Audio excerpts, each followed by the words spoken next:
আসসালামু আলাইকুম সুপ্রিয় শিক্ষার্থী, কেমন আছো সবাই? আশা করি ভালো আছো, সুস্থ আছো। স্কুল অফ এক্সিলেন্সের নিয়মিত আয়োজন, এই যে প্রত্যেক দিন সন্ধ্যার সময় সাধারণ জ্ঞানের পরামর্শমূলক সেশন নিয়ে তোমাদের সাথে প্রত্যেক দিনই মোটামুটি আমাদের দেখা হচ্ছে এবং প্রত্যেক দিনই আমরা নতুন নতুন বিষয় নিয়ে কথা বলছি, নতুন নতুন বিষয় তোমাদেরকে জানানোর চেষ্টা করছি। কারণ সামনেই তোমরা ভর্তি যুদ্ধে অবতীর্ণ হতে যাচ্ছ এবং ভর্তি যুদ্ধ আসলেই কুরুক্ষেত্রের যুদ্ধের চেয়ে কোনো অংশে কম না। আর এই ভর্তি যুদ্ধে সাধারণ জ্ঞানের যেমন বিশাল একটা পার্ট রয়েছে, তেমনিভাবে সাধারণ জ্ঞানের একটা বড় অংশ আবার দখল করে আছে সাম্প্রতিক। সাম্প্রতিক শুনলেই আমাদের মনের মধ্যে আনচান করে, মনে হয় যে আসলে সাম্প্রতিক আসলে কি আসবে, তাই না? এই ধরনের একটা টেনশন আমাদের মনের মধ্যে কাজ করে এবং আমরা নানা রকম ক্যাপসুল, ট্যাবলেট, বাজারের প্রচলিত সকল বইপত্র কিনে কিনে আমরা গিলতে থাকি, কিন্তু আদৌ সেই ক্যাপসুল বা ট্যাবলেট আমাদের হজম হচ্ছে কিনা এই বিষয় নিয়ে কিন্তু আমরা খুব বেশি চিন্তা করি না। তাহলে আমাদের আজকের সেশনে, আমাদের আজকের এই ক্লাসে আমরা দেখার চেষ্টা করব যে সাম্প্রতিক সাধারণ জ্ঞানের প্রস্তুতি আমরা কিভাবে নেব বা সাম্প্রতিক সাধারণ জ্ঞান আমরা কিভাবে পড়ব।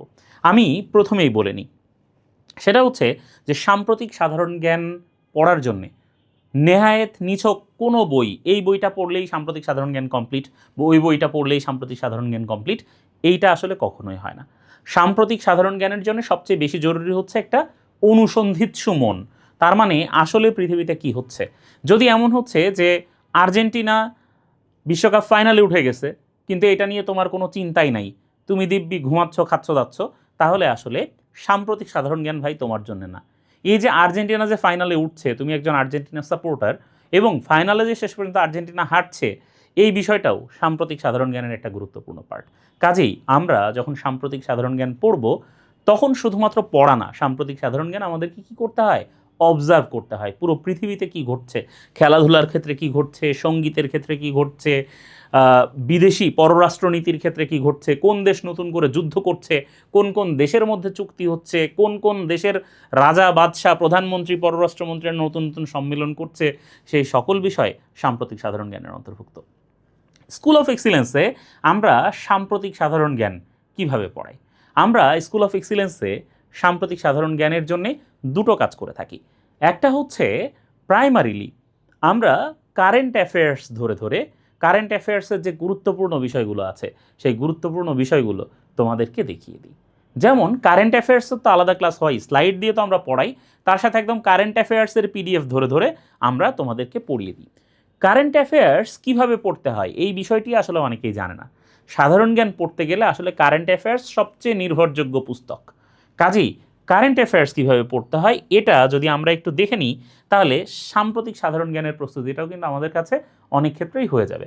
আমি প্রথমেই দেখাই যে এটা হচ্ছে জুলাই মাসের কারেন্ট অ্যাফেয়ার্স এবং আমরা যখন একটা কারেন্ট অ্যাফেয়ার্স সামনে পাবো তখন আমরা দেখব যে কারেন্ট অ্যাফেয়ার্সের একদম প্রথম দিকের পৃষ্ঠাগুলোতে ঠিক এরকমই কিছু ব্যাপার স্যাপার থাকে। এই যে জুলাই 2026-এর কারেন্ট অ্যাফেয়ার্স যেটা, এটার একদম প্রথম দিকে এরকম কিছু বিষয় টিষয় থাকে। তাহলে এইখানে প্রথমে থাকে হচ্ছে তথ্য প্রবাহ। এই যে তথ্য প্রবাহ যেগুলো থাকে, এই তথ্য প্রবাহতে কিছু গুরুত্বপূর্ণ বিষয় থাকে, আমরা সাধারণত ক্লাসে এই গুরুত্বপূর্ণ বিষয়গুলো মার্ক করে দিই। এখানে বেশ কিছু দাগানো বিষয় আছে, যেমন আমরা যদি ঠিক এই জায়গাটাতে দেখি, এই যে এখানে যে দেশের সমুদ্রসীমায় তেল গ্যাস অনুসন্ধানে আন্তর্জাতিক তেল কোম্পানিগুলোর জন্য অফশোর বিডিং রাউন্ড 2026 ঘোষণা করেছে সরকার। তাহলে এটা কিন্তু একটা গুরুত্বপূর্ণ তথ্য হতে পারে যে বাংলাদেশ সরকার কবে এই যে আন্তর্জাতিক তেল কোম্পানিগুলোর জন্য অফশোর বিডিং রাউন্ড ঘোষণা করে। তাহলে সালটা আসতে পারে, তারিখটা আসতে পারে। একই সাথে এই যে বাংলাদেশ সরকার ঘোষণা করেছে, এই রকম একটা প্রশ্ন কিন্তু আসতে পারে। আন্তর্জাতিকের ক্ষেত্রে আমরা দেখি এই যে মার্কিন প্রেসিডেন্ট ডোনাল্ড ট্রাম্প ইরান যুদ্ধ পরিচালনার ক্ষমতা সীমিত করার প্রস্তাবে মার্কিন সিনেটে 50-48 ভোটের ব্যবধানে পাস। তাহলে ডোনাল্ড ট্রাম্প যে একদম মানে একটা পাগলা ঘোড়ার মতো, মানে একদম পাগলের মতো যুদ্ধ চাইতেছে, এই অবস্থায় মধ্যপ্রাচ্য অশান্ত, মার্কিন যুক্তরাষ্ট্রের সাথে ইরানের প্রতিনিয়ত ঝামেলা চলতেছে। এই সব কিছু অগ্রাহ্য করে, এই সব কিছুকে বাদ দিলেও আমরা যদি বিশ্বের বর্তমানে সামগ্রিক যে রাজনীতি সিচুয়েশন, সামগ্রিক রাজনীতির যে অবস্থা সেটা যদি আমরা দেখি, তাহলে কিন্তু আমরা সহজেই বুঝতে পারি যে এই তথ্যটা অত্যন্ত গুরুত্বপূর্ণ যে মার্কিন সিনেট সেখানে এই যে ডোনাল্ড ট্রাম্পের যুদ্ধ পরিচালনার ক্ষমতা সীমিত করে দিয়েছে, এটা যে 48-50 ভোটে পাস হয়েছে, 2 ভোটের ব্যবধানে জিতে গেছে, এটা কিন্তু একটা গুরুত্বপূর্ণ ব্যাপার। তাহলে এইভাবে আমরা কিন্তু সেগুলো কি করি? মার্ক করে দিই। হ্যাঁ, কবে ভ্লাদিমির পুতিন চীন সফর করেছে, দুদিনের সফরে চীনে পৌঁছাইছে রাশিয়ার প্রেসিডেন্ট ভ্লাদিমির পুতিন। তাহলে ভ্লাদিমির পুতিন কবে চীন সফর করেন, এটা কিন্তু একটা পটেনশিয়াল একটা কোশ্চেন হতে পারে। হ্যাঁ, বা ভ্লাদিমির পুতিন সম্প্রতি কোন দেশে সফরে গিয়েছেন, এটা একটা প্রশ্ন হতে পারে। এই ধরনের প্রশ্ন কিন্তু হয়ে থাকে। তাহলে সাম্প্রতিকে আমরা প্রথমে এই বিষয়গুলো আমরা একটু দেখব। তারপরে তারপরে সাম্প্রতিকে আমাদের কি দেখতে হয়, তারপরে সাম্প্রতিকে আমাদেরকে দেখতে হয় যেটা খুবই জরুরি, খুবই জরুরি, সেটা হচ্ছে যে এই বিষয়গুলো তো আমরা দাগায় পড়ব। তারপরে আমরা দেখব যে আমাদের এখানে নিচের দিকে আমরা দেখব যে কিছু প্রশ্ন আছে আমাদের, নর্মালি সেটা 6, 7, 8 নম্বর পৃষ্ঠায় থাকে, যে সাম্প্রতিক বিষয়ের যে এমসিকিউ, সেই সাম্প্রতিক বিষয়ের এমসিকিউগুলো থাকে। এই যে সাম্প্রতিক বিষয়ের এমসিকিউগুলোতে আমরা একটা পরীক্ষা দিয়ে ফেলবো। পরীক্ষা দিয়ে বারবার দাগায়ে দাগায়ে এইখানে মোটামুটি বাংলাদেশ প্রসঙ্গ, আন্তর্জাতিক প্রসঙ্গ মিলে নর্মালি 50টার মতো প্রশ্ন প্রত্যেক কারেন্ট অ্যাফেয়ার্সে কিন্তু থাকে। এই যে মোটামুটি 50টার মতো প্রশ্ন থাকে, এবং এই 50টার মতো প্রশ্ন এগুলো কিন্তু অত্যন্ত অত্যন্ত গুরুত্বপূর্ণ, এবং এগুলো থেকেই প্রত্যেক বছরই কিন্তু কম বেশি প্রশ্ন থাকে। অনেক প্রশ্ন এখান থেকে সরাসরি কমন পাওয়া যায় বিশ্ববিদ্যালয় ভর্তি করে, বিভিন্ন বিশ্ববিদ্যালয়ে। কাজেই এগুলো আমরা দেখব। এরপরে আমরা দেখব যে এই পদক পুরস্কার, এই যে কান চলচ্চিত্র উৎসব আছে, বিভিন্ন চলচ্চিত্র উৎসব, বিভিন্ন পুরস্কারের ঘটনা, বিশ্বের ফেমাস কোনো ব্যক্তি মারা গেছেন, বিশ্বের ফেমাস বিখ্যাত কোনো ব্যক্তি মারা গেছেন। হ্যাঁ, এই যিনি মারা গেছেন তার বিখ্যাত বই যদি থাকে, তিনি যদি বিখ্যাত অভিনেতা হয়ে থাকেন, তার অভিনীত চলচ্চিত্র, এগুলো কিন্তু তখন আমাদের জন্য গুরুত্ব পাবে। আবার এই যে মানে এই যে কান চলচ্চিত্র উৎসবে স্বর্ণপাম কে জিতলো, কোন কোন চলচ্চিত্র জিতলো, সেরা পরিচালক কে হলো, এই বিষয়গুলো আমাদেরকে দেখতে হবে। এরপরে বিভিন্ন সূচক এবং সমীক্ষা থাকে, নর্মালি কারেন্ট অ্যাফেয়ার্সের 12-13 নাম্বার পৃষ্ঠার দিকে প্রত্যেক মাসের কারেন্ট অ্যাফেয়ার্সের রিপোর্ট সমীক্ষা থাকে। কিছু রিপোর্ট সমীক্ষা আছে যেগুলো গুরুত্বপূর্ণ, কিছু রিপোর্ট সমীক্ষা আছে যেগুলো আসলে মোটেও গুরুত্বপূর্ণ না, ওইগুলো তুমি খুব বেশি গুরুত্ব দিয়ে তোমার পড়ার দরকার নাই। যেমন ধরো বৈশ্বিক অভিবাসন প্রতিবেদন, এটা কিন্তু অত্যন্ত গুরুত্বপূর্ণ। সেটাতে প্রত্যেকটা প্রতিবেদন থেকে নর্মালি আমরা কি পড়ব, প্রতিবেদনগুলো থেকে আমাদেরকে কি পড়তে হয় 1 নাম্বারে আছে কোন দেশ, প্রতিবেদন যদি ভালো হয় 1 নাম্বারে আছে কোন দেশ, আর সবার লাস্টে আছে কোন দেশ, মানে একদম ফেল মারছে কোন দেশ, আর বাংলাদেশ আছে কত নাম্বারে, বা দক্ষিণ এশিয়ায় বা এশিয়ায় বাংলাদেশের অবস্থান কত। এই ধরনের প্রশ্ন সাধারণত এই সাম্প্রতিক বিষয়গুলোতে আসে। তাহলে আমরা যদি এই ব্যাপারগুলো একটু বুঝতে পারি। আবার এই যে অস্ত্র আমদানি রপ্তানি, বৈশ্বিক শান্তি সূচক, সেটাতে বাংলাদেশের অবস্থান কত, 117 নম্বরে বাংলাদেশ। সবচেয়ে শান্তিপূর্ণ দেশ হচ্ছে আইসল্যান্ড। হ্যাঁ, আর বর্তমানে সবচেয়ে অশান্তির দেশ হচ্ছে রাশিয়া। ঠিক আছে, যেটা কিছুদিন আগে সিরিয়া ছিল, সেটা এখন কি হয়ে গেছে, রাশিয়া হয়ে গেছে। তাহলে এই যে এইটা সিপ্রি প্রত্যেক বছর সামরিক ব্যয়, তারপরে অস্ত্র রপ্তানি, অস্ত্র আমদানির একটা প্রতিবেদন করে।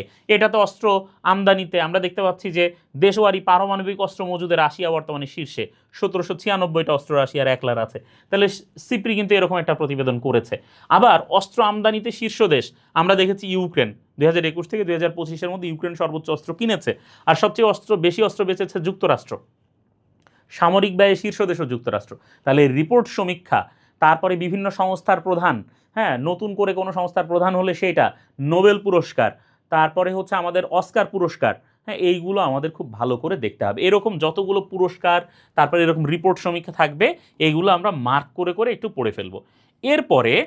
এরপরে এই যে আমাদের মাননীয় প্রধানমন্ত্রী তারেক রহমান, তিনি প্রথম রাষ্ট্রীয় সফরে গিয়েছিলেন। তাহলে এইটা কিন্তু একটা খুব গুরুত্বপূর্ণ প্রশ্ন হতে পারে যে বাংলাদেশের মাননীয় প্রধানমন্ত্রী প্রথম কোন দেশে রাষ্ট্রীয় সফরে যান। প্রথম রাষ্ট্রীয় সফরে যান চীনে। ঠিক আছে, মানে এই যে রাষ্ট্রীয় সফরে যান মালয়েশিয়ায়, এবং এরপরে চীনে। ঠিক আছে, তাহলে এই যে প্রথম রাষ্ট্রীয় সফর মালয়েশিয়া এবং একই সাথে চীন, তাহলে এই যে রাষ্ট্রীয় সফরের ঘটনা, এটা কিন্তু একটা গুরুত্বপূর্ণ প্রশ্ন এক্ষেত্রে হতে পারে। আমাদের দেশে বর্তমানে তেল এবং গ্যাসের যে ভয়াবহ সংকট, কাজে তেল গ্যাস নতুন করে যে অনুসন্ধান হচ্ছে, সেই জন্য যে দরপত্র হচ্ছে, আমাদের তেল গ্যাস অনুসন্ধান বা তেল গ্যাসের যে মানে প্রতিষ্ঠান পেট্রোবাংলা, হ্যাঁ, বাংলাদেশ তেল গ্যাস এবং খনিজ সম্পদ কর্পোরেশন, যেটা পেট্রোবাংলা যেটার নাম, প্রশ্ন আসতে পারে যে এই যে তেল গ্যাস খনিজ সম্পদের যে তত্ত্বাবধানকারী প্রতিষ্ঠান, সেটির নাম কি, পেট্রোবাংলা হচ্ছে সেটি তত্ত্বাবধানকারী প্রতিষ্ঠান। এভাবে আমরা মানে সাম্প্রতিক বিষয়গুলো পড়তে পারি। 3 নাম্বার এভারেস্ট বিজয়ী হিসেবে যে নুরুন্নাহার নিম্মি, তিনি হচ্ছে তৃতীয় বাংলাদেশি নারী হিসাবে এই মানে এভারেস্ট জয় করেছেন। কাজে যেহেতু এভারেস্ট তিনি জয় করেছেন, এই বছরেই যেহেতু জয় করেছেন, কাজে এটা একটা কি গুরুত্বপূর্ণ বিষয় হতে পারে। একইভাবে বাংলাদেশের এই যে মানে শিক্ষাক্রমে নতুন বিষয় যুক্ত হওয়া, তারপরে দেশের 6টা যে সামুদ্রিক সংরক্ষিত এলাকা আছে, এই সামুদ্রিক সংরক্ষিত এলাকাগুলো, হ্যাঁ, কোনটি মেরিন প্রোটেক্টেড এরিয়া, কোনটি মেরিন প্রোটেক্টেড এরিয়া নয়, এই ধরনের প্রশ্ন হতে পারে।